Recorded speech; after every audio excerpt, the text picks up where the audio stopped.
Hey guys, so today I'm going to be showing you guys how to win more games, early game, end game, and just overall in the game, through the whole game. And we're going to be looking at one of my Cash Cup clips. This was from the console only platform Cash Cup. And so, right here, you see, I was contested. So I decided I'm going to go around the map and make it into zone on the other side of the map. So if you see here, I'm just fishing, trying to get some fishing spots. I don't have an AR yet, so I'm trying to fish for an AR and fishing spots. I get an AR here, I grab my boat, and I get out. I have 4 fish, so if I end up getting W keyed, I will be just fine. And I decide to rotate around the map. Right here I'm just looting, so I'll see you when I get to zone. Hey guys, so at this point I'm in zone. I have 6 flops, and one thing that I've learned from all of these games is you never want to be afraid to just sit in zone. If you can get floppers, medkits, or bandages, you can just sit in zone until you get out of zone. It doesn't matter that you're in zone, you're not going to be contested inside of zone. So you might as well just sit there when it's just a 1 tick, because you can get free placements, free rotates to dead side, and overall you can survive the game longer. So if you guys are trying to survive and not W key, do not be afraid to sit in zone. Okay guys, so right here, I see that zone closes.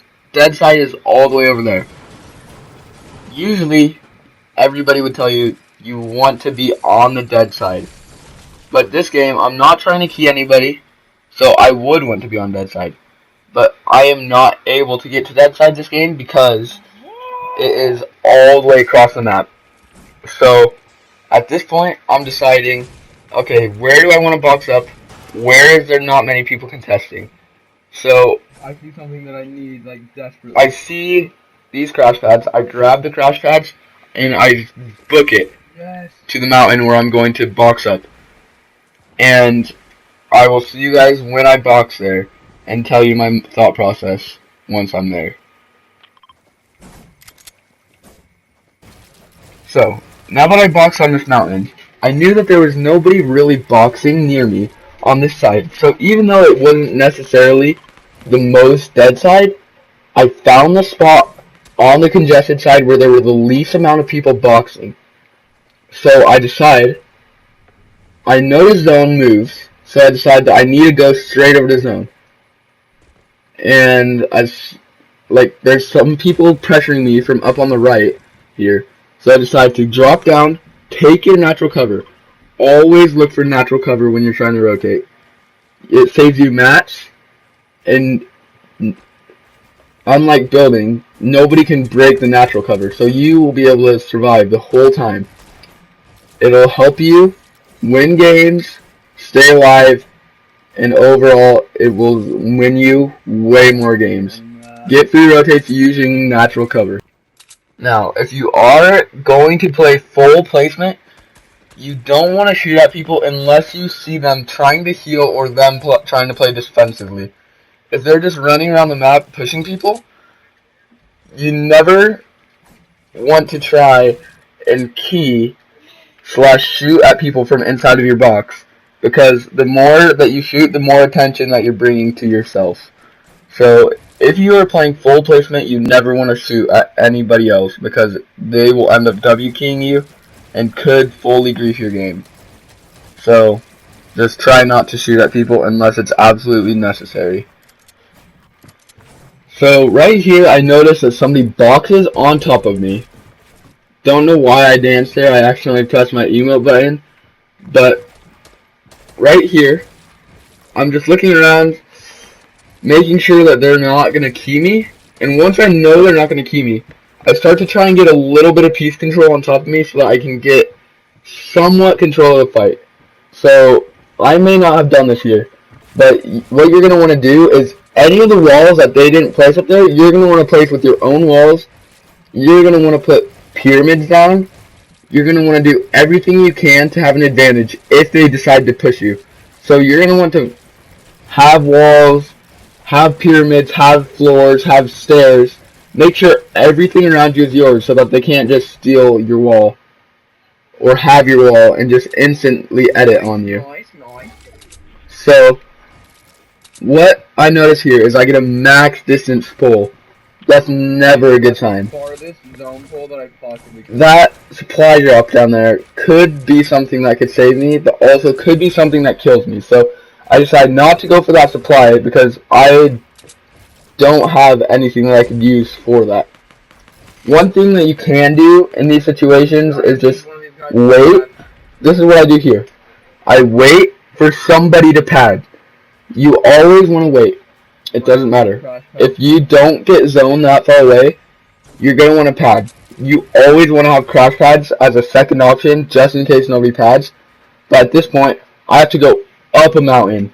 So I end up following this guy's rotational path. And because I had to go up the mountain, it would have been a really hard rotate to do.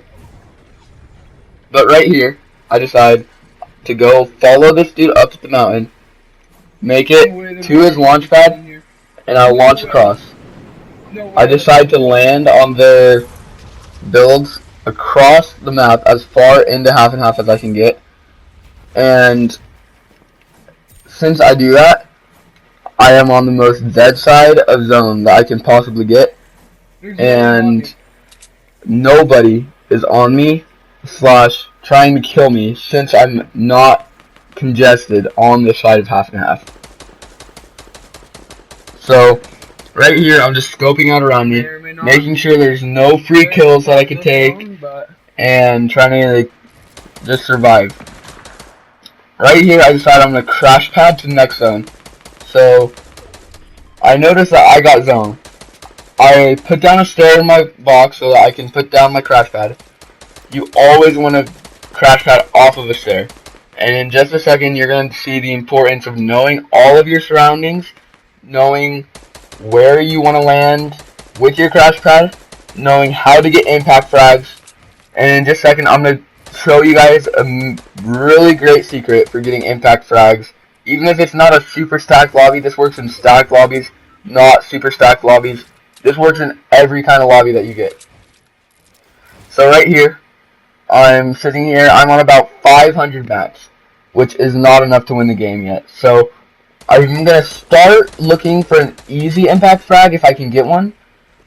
But if I can't get an easy impact frag, then you don't want to go for it. 500 mats is perfectly enough for beginning. What you want to do is, I'm going to use my crash pads to get into this zone.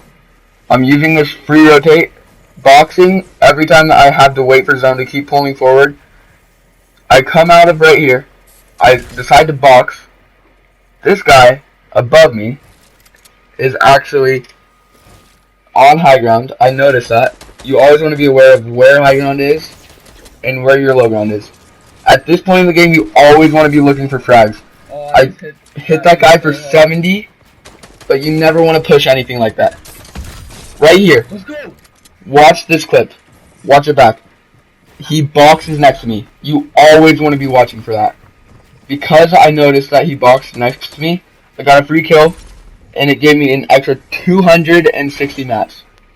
That's the difference in you winning the game and getting second place. You always want to be looking for easy impacts. See, at this point, I have 1 kill. I'm doing really good in this game, and I decided to crash pad down. I hit this guy for 33 whites. Every time you're crash padding, you want to look for alternative shots that you can take to see if somebody's low. Right here, he boxes. That's the second one that I've got because I've been next to a box with somebody. You always want to be looking for those. It's the easiest way to get impact frags. You want to wait until somebody boxes next to you. You have a free shot on them. Right here. This dude tries to run into my box, so I decide to edit down, hit a crash pad. I land in this tree. When you land in this tree, you always want to be looking to fall and try and land with your, stair. And so, when you're trying to land with your stair, it will negate a lot of fall damage. And at this point, I see height is connected by one thing. You always want to be looking at everywhere. You want to know all of your surroundings. I come up, and I build. I'm on height now. I'm in a perfect situation, but I only have 100 mats. So at this point, I need a kill, or I need to find somebody with mats in zone. So I'm looking around, looking for anybody that I can pick off with mats.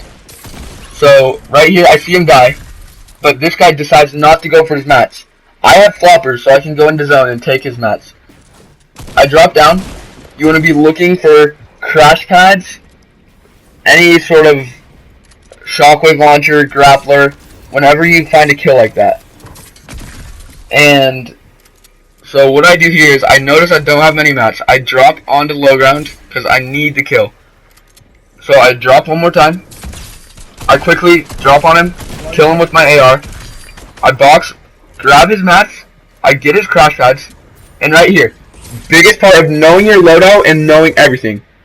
I knew I had crash pads, so I crash padded him out of zone, and that's the only reason I won the game. If I didn't notice that I had crash pads, I would not have won the game. And really quickly, I'm going to be showing you guys a really easy trick for rotates as a bonus. Oh, I'm shaking right now, dude. I'm not even kidding. I'm shaking so bad. Is you're gonna need a crash pad. I'm gonna grab a grappler for the ease of it. And the launch pad. So there are 2 or 3 variations of this trick. I'm going to be showing you the 2 easiest right now. So the first one is actually going to be a tunnel pad. So when you're tunneling, when you're doing a triangle, what you're going to want to do, you're going to have a wall at the end here. You're going to throw a crash pad at the top like that. You're going to place a launch pad and hold forward. It's going to launch you way forward. You can change your directions while in midair, and this helps you so much. I will put in a few demonstrations of me using this to get into half and half zones and 6 zones. So at this point, I'm going to be showing you guys the diagonal trick for this, which is, let's say you're in a box like this, right? What you're going to want to do is you're going to want to put a pyramid down like this, edit it into the Dorito ramp. If you didn't know, it goes like this, boom, boom. 2 tiles. You go like that, boom, edit it, then you're going to want to throw a crash pad just like this, right on your ramp. And you're going to hold forward, and it's going to launch you forward. That time wasn't as good as it could have been. So let me show you this again. You can throw it like this, and you just hold forward. All you gotta do. It'll launch you really far forward, and as well as one last one where you go like this. This one, you're gonna want to do a top left corner edit. You're gonna put down a stair, flip it like this, right? And then you're going to throw the crash pad just like that. It's going to break it. You're going to put a ramp down above your head and hold forward. They will not be able to see you. Hey guys, thanks for watching. If this video helped you at all in surviving and placing better in tournaments, then please drop a like because it really does help. And if you guys really like this and I get, let's say, 10 to 20 views, I'll make another one tomorrow. And just thanks for watching this video. Took me a while to make it, and I'm gonna hopefully be posting more often in the next few days. So thanks for watching, and I will see you guys in my next video. Bye. Yeah. I'm gonna make a video soon, Drew.